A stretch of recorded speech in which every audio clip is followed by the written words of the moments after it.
자, 이번 시간에는 글자의 정렬을 알아보도록 하겠습니다. 자, 글자 정렬. 지금 예전에 27번 보고 있습니다. 자, 27번에서 기본적으로 패러그래프가 5개 정도 있는데요. 여기에서 글씨는 일부러 조금밖에 없게끔 구현을 해봤습니다. 정렬을 한번 해볼까 합니다. 지금 기본적으로 모든 글씨는 다 왼쪽 상단으로 가려고 하고 있어요. 그래서 왼쪽에 치우쳐 있는데 얘는 오른쪽으로 정렬을 한번 해볼까 합니다. 클래스명 right로 구분이 되어 있네요. right. 클래스명 right는 텍스트 align을 right로 해보겠습니다. 그러면 화면 봤을 때 지금 부모가 600픽셀의 너비가 있고 이렇게 우측에 있게끔 했어요. 그 다음에 left, 클래스명 left에다가 적용을 해보도록 하겠습니다. 클래스명 left에는 텍스트 align 기본값 left라서 왼쪽에 잘 있겠고요. 센터 해볼게요. 클래스명 센터에는 텍스트 align 센터 해보도록 하겠습니다. 그러면 이렇게 가운데 정렬이 되어 있습니다. 자, 가장 기본적으로는 이렇게 해서 여기에 있으면 이거 안에 글씨 성격이 있는 요소들의 정렬을 왼쪽 오른쪽 가운데로 할 수 있다는 얘기입니다. 자, 여기에서 조금 더 나아가서요. 밑에 있는 부분 패러그래프의 정렬도 한번 변경을 해볼까 합니다. 클래스명 justify라고 설정되어 있는 요소를 선택해서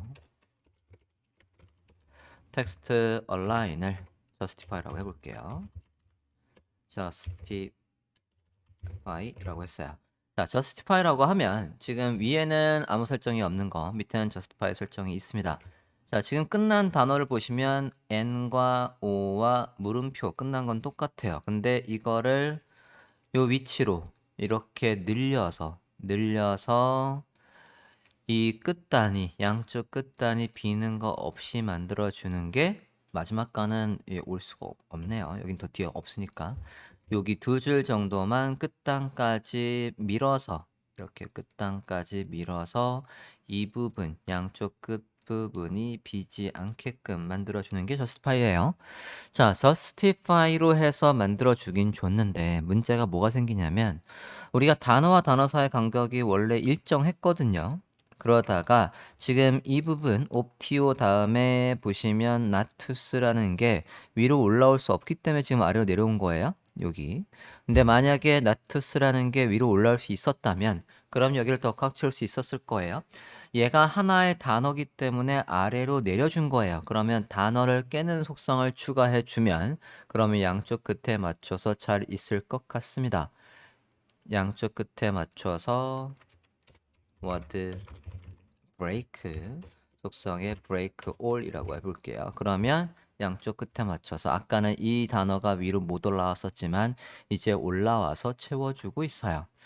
자, 기본적인 텍스트 정렬을 살펴봤고요. 다음으로 28번 보겠습니다. 간격들을 볼게요. 자, 간격은 글자 사이의 간격도 있겠고요. 그리고 단어 사이의 간격도 있겠고, 그 다음에 행의 간격도 있겠어요. 자, 그러면 한번 하나하나 보도록 하겠습니다. 첫 번째 글자 간격부터 볼게요.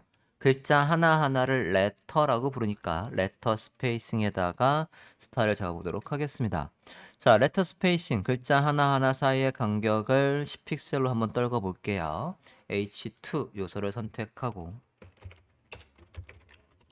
레터 스페이싱에서 단위를 10픽셀 해보겠습니다. 그럼 제가 이 글과 글 사이 요 사이의 간격을 10픽셀로 떨군 겁니다. 그래서 사이의 간격이 떨어졌죠? H2에다 적용을 해볼게요.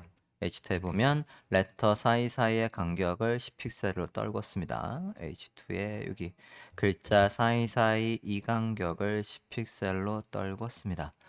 자, 그 다음엔 word spacing, H3죠? word spacing에는 단어와 단어 사이의 간격을 떨굴 수 있는 거예요. word spacing 해서 간격을 20픽셀 떨궈 볼게요. 그러면 단어와 단어 사이인 이 간격을 20픽셀을 떨군 겁니다.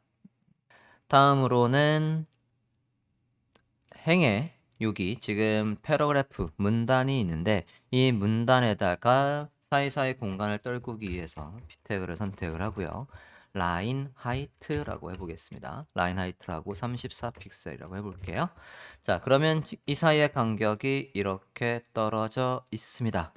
자, 라인 하이트를 보실 때 반드시 주의해야 되는 사항이 하나 있습니다. 그건 뭐냐면 제가 동그라미 친 부분의 간격이 34가 아니에요.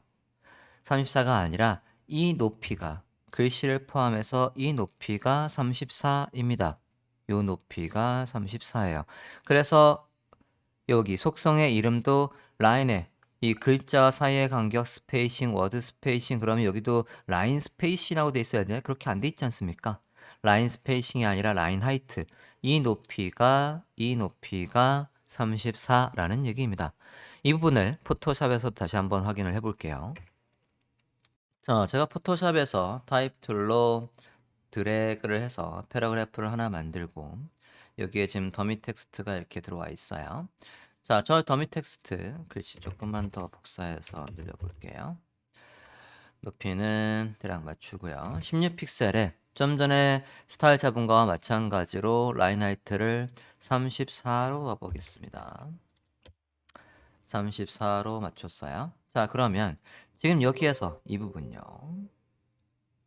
이 부분을 보시면 지금 어떻게 되어 있습니까? 그림이 A라는 글씨의 위아래 높이가 34라고 되어 있어요. 즉 제가 좀 전에 말씀드린 것처럼 어디 부분의 높이를 지금 우리가 지정한 거냐면 여기에서 이 높이가 34가 아니라 여기 아이콘을 보면 이 높이가 34예요. 이 높이가 34. 이 높이가 34입니다. 그래서 여기에서 만약에 엔터를 때리면 엔터를 때려서 한 칸 띄우면 요 사이 요 높이가 34가 되는 거죠. 이렇게 해서 34가 됩니다. 자, 포토샵으로 온 김에 자간도 살짝 한번 볼게요. 타입 툴을 이용해서 레터 스페이싱이라고 한번 써볼게요. 레터 스페이싱이라고 써봤습니다. 자, 폰트 사이즈는 조금만 키워볼게요. 32 정도로 키워봤고요. 여기에서 제가 여기 트래킹이라는 곳에다가 100이라고 입력을 해볼게요. 그러면 지금 화면에 보시는 것처럼 이렇게 자간이 만들어졌습니다. 자, 그럼 저걸 보고 나중에 코딩할 때 도대체 이 수치는 몇을 줘야 될까? 100이 100픽셀은 아닐 거 아닙니까? 글자 사이사이의 간격이 100픽셀처럼 떠져 있지는 않은 것 같아요. 이 사이의 간격이, 이 사이의 간격이 100픽셀은 아니란 말이에요. 자, 여기에서 이 포토샵의 저 수치는 이 포토샵이 사실은 웹 디자인도 할 수 있는 것이 웹 디자인 전용 프로그램이 아니에요. 그래서 저 수치가 지금 정확하게 CSS 단위로 반영되지 않습니다. 그러면 얘를 보고 우리가 코딩할 때 저 100은요. 포토샵의 저 트래킹의 저 100이라는 수치는 만약에 1000이면 얘가 1EM입니다. 100이면 0.1EM. 이렇게 해서 0.1EM을 주면 여기 포토샵에서 디자인한 거와 네, 똑같이 자간을 띄울 수 있습니다. 이건 팁으로 말씀을 드렸습니다.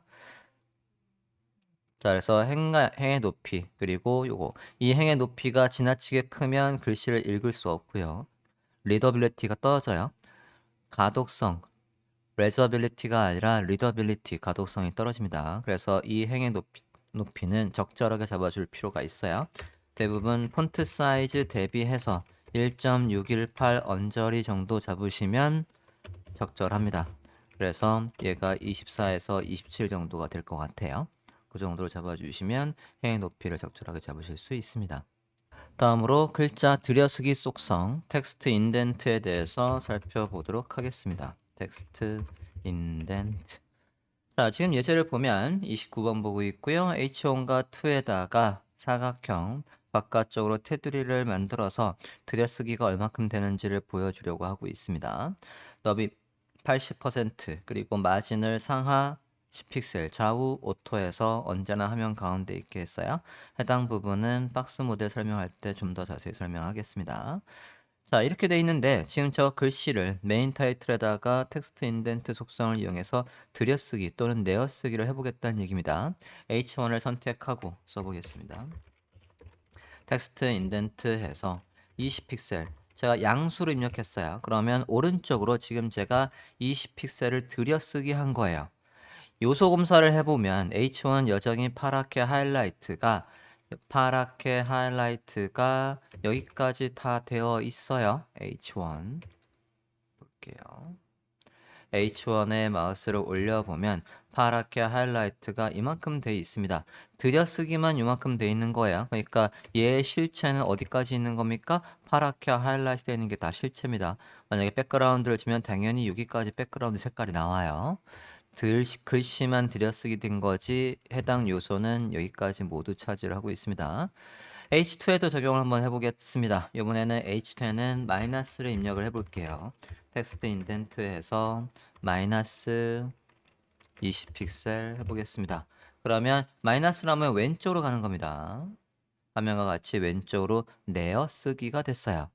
자, 이 속성은 나중에 우리가 어디에서 많이 활용을 하게 되냐면 태그, HTML 태그에는 내용이 반드시 있어야 되지만 디자인 쪽으로는 그 내용이 화면에 표시될 일이 없을 때 그때만 있어요. 그럼 그런 케이스가 어떤 케이스냐?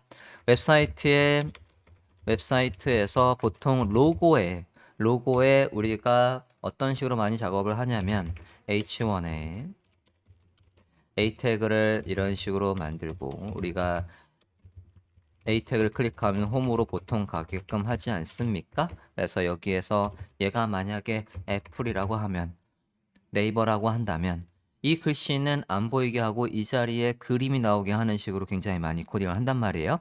그림이 나오라고 할 때 우리가 이런 식으로 바로 쓰지 않아요. 여기에다가 이미지를 직접 넣어서 예를 들어서 로고 PNG가 있다라고 했을 때 이렇게 해도 로고 PNG 클릭하면 홈으로 가게끔 링크를 이런 식으로 걸 수 있어요. 이런 식으로 걸 수 있습니다.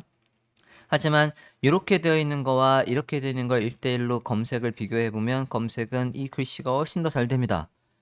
글씨가 직접 있는 게 훨씬 더 웹표준에 맞춰서 의미에 맞게 코딩한 거기 때문에 얘가 훨씬 더 검색이 잘 돼요. 이렇게 검색이 잘 되게끔은 얘가 있어야 되는데 이게 글씨만 있으면 안 이쁘니까 저 애플 대신에 애플 로고가 나오게 하고 싶단 말이에요. 그래서 나중에 이 부분을 글씨를 들여쓰기로 해서 멀리 보내버리고 이 자리에다가 로고가 나올 크기를 지정해주고 백그라운드를 지정하는 거예요. 그게 옛날에 많이 쓰던 이런 걸 뭐라고 하냐면 IR 기법이라고 합니다.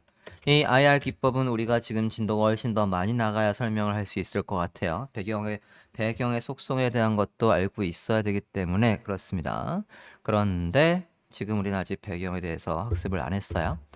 자, 근데 최근에 IR 기법의 트렌드가 좀 바뀌고 있습니다. 예전에는 배경을 지정하고 글씨를 없애기 위해서 텍스트 인덴트를 많이 활용을 했는데 최근에는 이것보다 클립의 렉트를 이용해서 클립 속성의 렉트를 이용해서 마스크를 거는 방향으로 바뀌고 있어요. 마스크를 적용하는 방법으로 간단하게만 보고 올게요. 아직 우리가 CSS 진도가 많이 안 나갔기 때문에 이해할 수 없는 부분이 있을 수 있겠습니다. 하지만 네이버 한번 가볼게요. 네이버닷컴에 가서 보도록 하겠습니다. 네이버에서 이 로고가 분명히 그림이지 않습니까? 그림인데 얘가 검색이 잘 되게 하려면 웹표준에 맞춰서 코딩을 한다라고 하면 이 A 태그 안에 글씨가 이렇게 살아있는 게 바람직하다라고 했어요. 그래서 스팬 태그가 있어요. 근데 이 스팬 태그의 글씨, 네이버라는 글씨가 생으로 안 보입니다.